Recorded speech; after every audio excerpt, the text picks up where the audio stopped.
Inicialmente, eu queria destacar o grande potencial da nossa área de atuação para a exploração da cassinicultura. O Banco Nordeste tem apoiado, sim, essa atividade, buscando a inovação no segmento e, acima de tudo, o financiamento de tecnologia que reconhecidamente não agrida o meio ambiente. A cassinicultura na nossa região tem uma capacidade de geração de emprego, de gerar tributo e, portanto, de gerar desenvolvimento. Diante disso, o Banco do Nordeste realizou e firmou um acordo com a Associação Brasileira de Criadores de Camarões, com o Ministério do Desenvolvimento Regional, no sentido de apoiar as empresas e empreendedores que fazem parte de todos os elos da cadeia produtiva da cassinicultura. E nesse quesito, o banco aperfeiçoou seus programas e seus produtos, e hoje nós atuamos junto ao segmento com a FNE Aquipesca Investimento, e que financia qualquer inversão que visa a modernização, a expansão e que demonstre viabilidade técnica, econômica, financeira e ambiental, com prazo de até 12 anos e carência de até 4 anos. Obviamente que a carência e o prazo são funções da capacidade de pagamento dos empreendimentos. Nós também atuamos com a FNE Aquipesca Custeio, que financia todo o ciclo de produção do camarão, cujo prazo é o somatório do prazo para a produção do camarão mais de 2 meses. Atuamos também com a FNE Aquipesca Comercialização, que financia todos os itens de preparação, de beneficiamento e de acondicionamento do camarão após a colheita. E atuamos com a FNE Agroindústria, que visa modernizar, que visa expandir, que visa levar tecnologias para as unidades beneficiadoras do camarão. Tudo isso com as menores taxas de juros. A taxa de juros do FNE ele varia de acordo com o porte do cliente, mas, de uma forma geral, nós temos taxa de juros de 4,4% ao ano até 4,94%. Portanto, as menores taxas de juros do mercado. Complementarmente, nós trabalhamos também com o PRODETER, Programa de Desenvolvimento Territorial, através dos agentes de desenvolvimento, que atua em conjunto com os diversos parceiros da cadeia produtiva, no sentido de organizá-la, notadamente para beneficiar os agricultores familiares, os pequenos produtores, e criar condições para que esse tenha acesso aos mercados, possa comercializar a sua produção. Então, tudo isso demonstra de forma cabal que o Banco Nordeste tem, sim, fortalecido o segmento da cassinicultura na nossa região Nordeste, através do nosso apoio creditício, visando levar tecnologia e inovação para esse segmento e, acima de tudo, para que a cassinicultura possa produzir, mas produzir com sustentabilidade ambiental. Olá pessoal, meu nome é Cícero Rodrigues, sou técnico em aquicultura e hoje estaremos aqui falando sobre análise presuntiva em fazendas de camarão. Primeiramente, gostaríamos de ressaltar que análise presuntiva ou análise a fresco é uma técnica utilizada tanto em campo como em laboratório. Diferente da técnica, a gente tem outras ferramentas que são ferramentas de diagnóstico confirmatória. Quando eu falo em ferramentas de diagnóstico confirmatória, a gente tem a histopatologia, a microbiologia e análise molecular, feita através de PCR. Mas para que o animal ele venha a ser contaminado por alguma enfermidade, precisa ter um desequilíbrio no ambiente. E a gente usa uma tríade bastante comum: hospedeiro, ambiente e patógeno. Se eu tenho um desequilíbrio entre essa tríade, consequentemente, o meu animal ele vai ficar susceptível às enfermidades. Como, por exemplo, se eu tenho diversas formas de conviver com as enfermidades, mas se o meu ambiente ele não tem um equilíbrio correto, o patógeno ele vai prevalecer em relação ao hospedeiro. Mas se o meu ambiente está equilibrado com os parâmetros químicos e físicos e biológicos, consequentemente, o patógeno ele não vai ter ressalta e a gente vai conseguir trabalhar em equilíbrio. Beleza?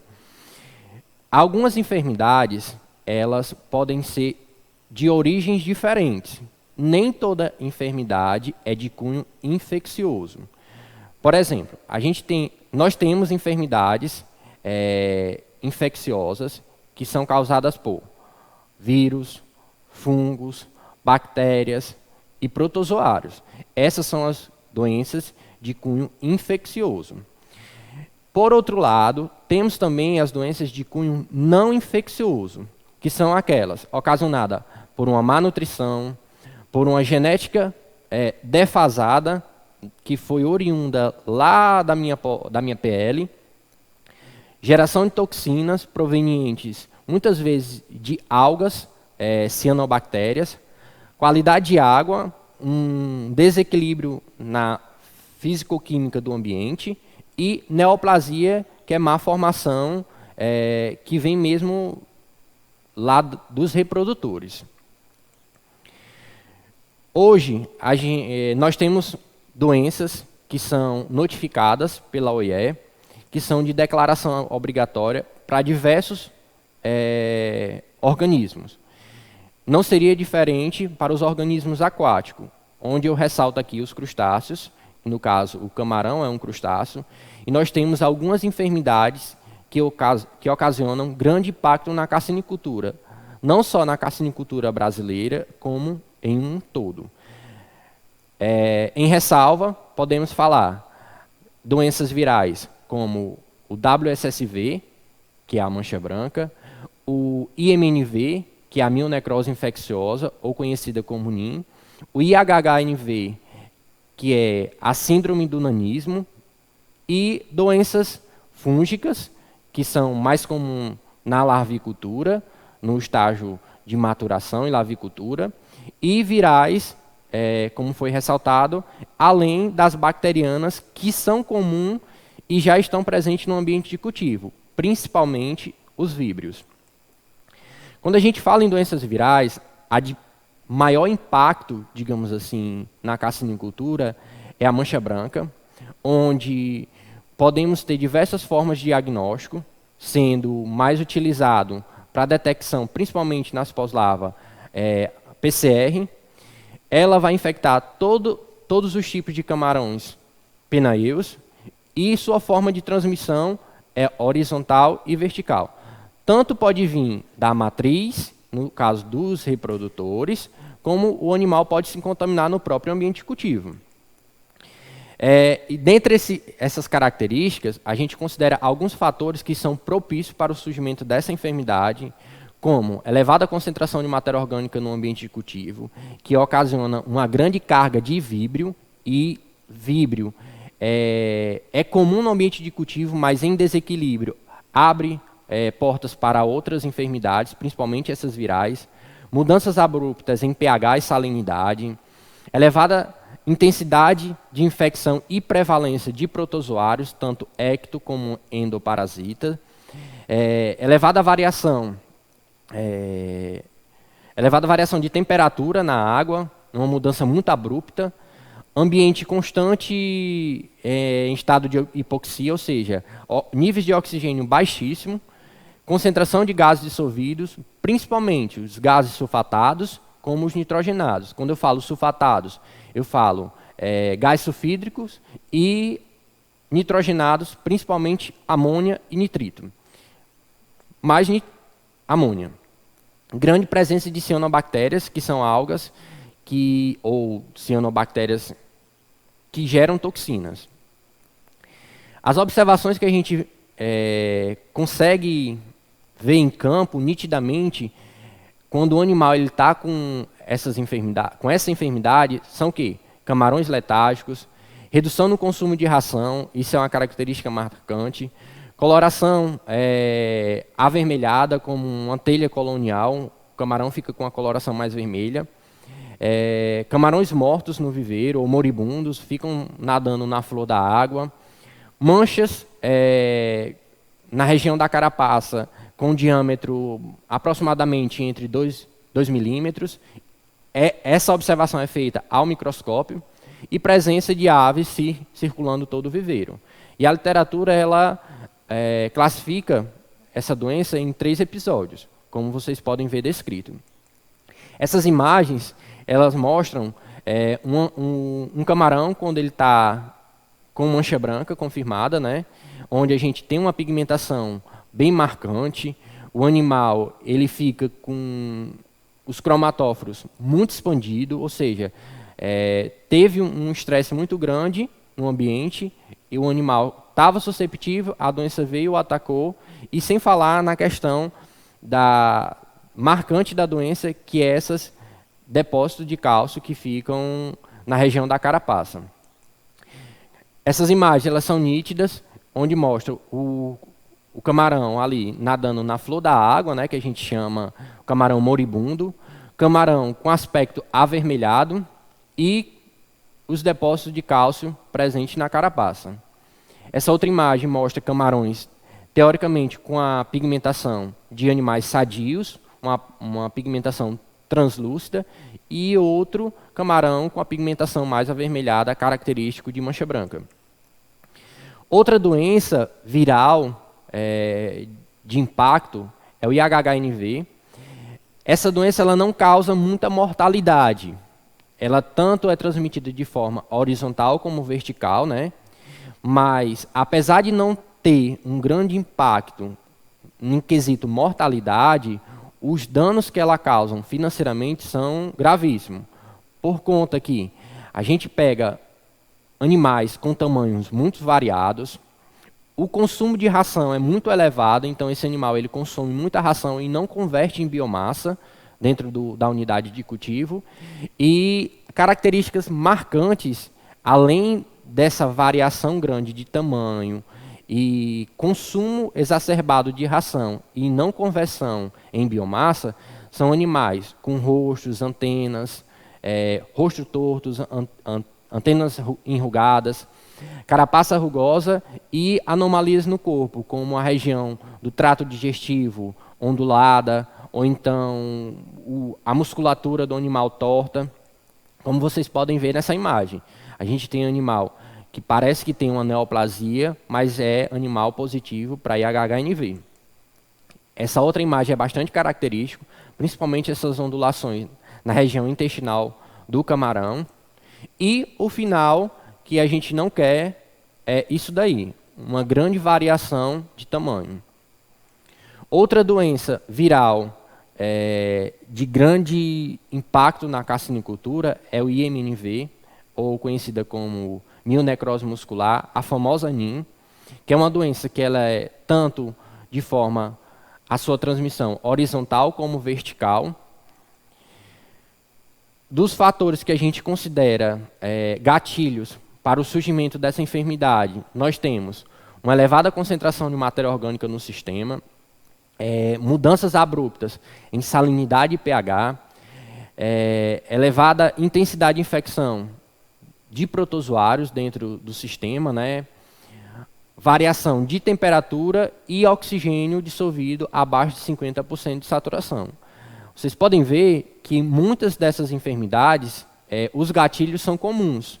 Então, a gente só precisa de manejos específicos, técnicas de manejos adequadas para conviver com essas enfermidades. As observações que a gente encontra em campo, que são marcantes, principalmente a região caudal do animal necrosada. Animais com IMNV, eles se apresentam em 2 estágios, na fase aguda e na fase crônica. Na fase aguda, esse animal começa a necrosar, tem uma necrose de liquefação dos tecidos e fica com a coloração esbranquiçada.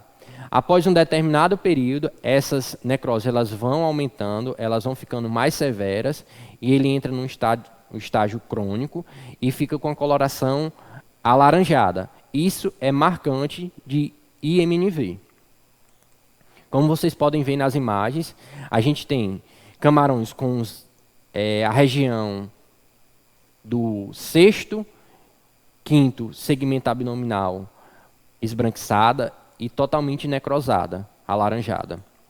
Nessa outra imagem, a gente já tem animais na fase crônica mesmo da doença. Nessa fase aí, as taxas de mortalidade já são altíssimas. E aqui a gente tem uma evolução.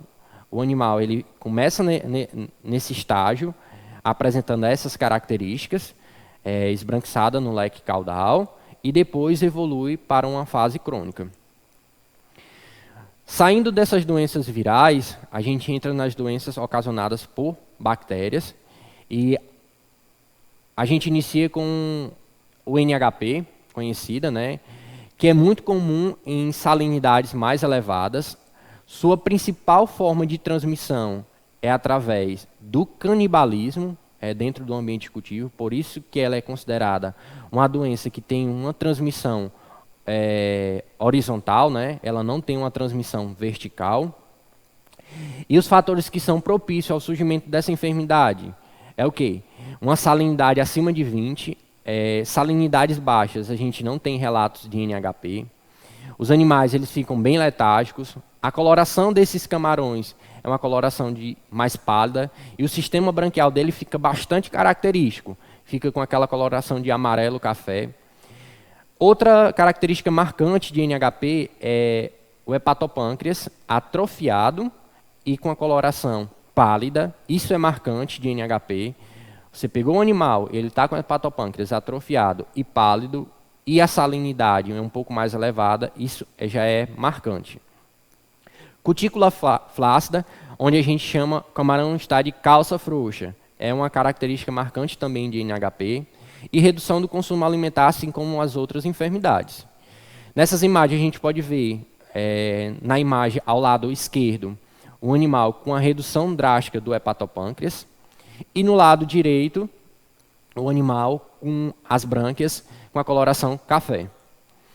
Essas outras imagens mostram também, bem característico, quando o animal está com NHP, ressaltando que nem sempre brânquias escuras significa que seja NHP. Pode ser uma comatação, pode ser sujeira, excesso de matéria orgânica. Essas doenças, elas têm sintomatologias muito parecidas. Para a gente confirmar que realmente é uma enfermidade, a gente precisa abrir mão das técnicas de diagnóstico confirmatória que foi falado anteriormente. Essa imagem também mostra o animal característico com NHP. Outras doenças bacterianas, que são bastante comuns e já fazem parte da microbiota natural dos ambientes marinhos e estuarinos, muitas vezes, são os víbrios. Só que o desequilíbrio no meio ambiente ocasiona a prevalência desses micro-organismos, onde eles causam uma elevada taxa de mortalidade. E quando a gente fala em doença causada por víbrio, ela é representada de duas formas. Pode ser uma vibriose cuticular, onde quando o animal faz a equidise, ou seja, quando ele muda, essa necrose que está ali no exoesqueleto, ela sai. Ou pode ser uma vibriose sistêmica, onde ela passa ali do exoesqueleto e vai para órgãos e tecidos. Essas imagens aí, como vocês podem ver, nós temos animais com áreas de melanização e áreas necróticas no exoesqueleto e lex caudais bastante luminescente, que é característico de víbrio devido os flagelos desses micro-organismos estarem em ligamento. Essa imagem mostra um camarão com a expansão de cromatóforos e uma presença lá na região apical de luminescência, e a imagem do lado direito altamente luminescente, muito característico de víbrio. Saindo dessas doenças bacterianas, a gente tem doenças causadas por protozoários. Eles podem ser endoparasita ou ectoparasita. Quando eu falo protozoários ectoparasitas, eles ficam aderidos às estruturas do camarão, como brânquias, epipodito, pleópodos e periópodos. Quando eu falo protozoários endoparasitas, eles vão parasitar intestino e hepatopâncreas. É marcante desses tipos de protozoários. Os primeiros parasitas que a gente considera e são bastante comuns na carcinicultura, ressaltando, gregarinas, elas são mais encontradas em ambientes salinos, ambiente de baixa salinidade, é difícil ou não existe a presença, porque elas não toleram essa variação de salinidade, elas não toleram salinidades baixas. Para que a gregarina ela se desenvolva no ambiente de cultivo, a gente também precisa de hospedeiros intermediários, que muitas vezes são moluscos e anelídeos. O ciclo de vida da gregarina é bastante complexo, para a gente conseguir eliminar 100% ela do ambiente de cultivo. Ela se apresenta de diversas formas, trofozoítos e gametocitos, que é o que a gente encontra dentro do camarão. Nessas imagens, podemos ver uma gregarina de forma adulta, no caso os trofozoítos, e de forma gametocitos, onde o animal ele já vai defecar e essa gregarina ela segue o ciclo de vida dela normal. Ela vai para um peixe, um vertebrado, depois migra para um molusco ou então uma poliquita. Nos protozoários, que são ectoparasitas, que a gente chama os epicomensais, a gente destaca os principais e mais encontrados, que são o Zoltaminium, o Epchilis e o Vorticella. Esses protozoários têm características bastante semelhantes. E uma coisa marcante, eles só se manifestam em ambientes altamente eutrofizados e com má qualidade de água. Essa árvore filogenética foi só ilustrativa para mostrar o quanto esses animais eles possuem características semelhantes. Por isso que é difícil, através da análise presuntiva, a gente dizer que é determinado protozoário. A gente sabe que ocorre a prevalência e dependendo do grau ou da intensidade da infecção, a gente entra com manejo corretivo de imediato. Eles ficam aderidos a essas estruturas, pleóptos, perióptos e brânquias dos animais. Bom, gente, esse foi o que a gente trouxe de maneira breve e objetiva, falando um pouco dessas enfermidades virais, bacterianas e ocasionadas por protozoários, que são rotineiras através da técnica de análise presuntiva, são feitas em campo, né? E agradecemos e muito obrigado.